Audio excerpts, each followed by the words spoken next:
peace when 40 CRPF jawans were martyred in Pulwama? Was there peace when our brave soldiers were ambushed in Uri? अगर कोई हमारा धर्म पूछ के मारेगा तो हम धर्म बताकर मारेंगे. With this undying spirit of patriotism, I rise today not just as a representative but as the voice of a billion Indians.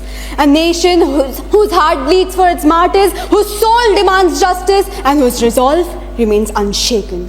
Greetings to one and all present here. I am Sonakshi Bhattacharya from the state of Bengal, but today I stand here most importantly as an Indian. And as an Indian, my friends, I would like to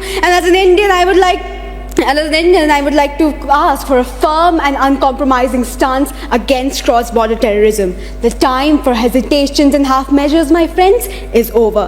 Now, some in the opposition may argue that such a move may destabilize peace.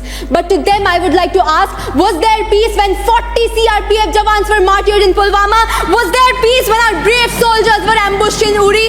Was there peace when our air base was attacked in Pathankot? Silence, my friends, is not diplomacy, and appeasement is not strategy. When terror is exported across the border as state policy, the only response must be strength. Under this very government, our border security forces are stronger, sharper, and more technologically equipped than ever before. Today, drone surveillance, AI-backed fencing, night vision monitoring, and satellite tracking have significantly reduced infiltration. The surgical strikes post-Uri, the Balakot airstrikes, and even, my friends, the most recent Operation Sindoor sent a message that India will not tolerate terrorism, not even for one night. Looking forward, this government is laying a comprehensive blueprint to eliminate terrorism from its very roots. We have empowered agencies like the NIA and the Multi-Agency Center for Real-Time Intelligence Sharing. We are tackling money laundering and terror financing head-on. Hawala networks have been exposed, Benami assets seized, and sleeper cells dismantled through coordinated efforts of the ED, NIA, and the state forces. Now, my friends, let us not forget that every single government of India has been facing the dark shadow of terrorism since independence. But the difference today lies in the clarity of intent to move from response to retaliation, from defense to deterrence. But again, I must remind you that this fight isn't just the government's. It is of India's. We need internal unity, we need collective political will, and we need to rise above the partition lines and stand with our armed forces and institutions without ambiguity as one nation.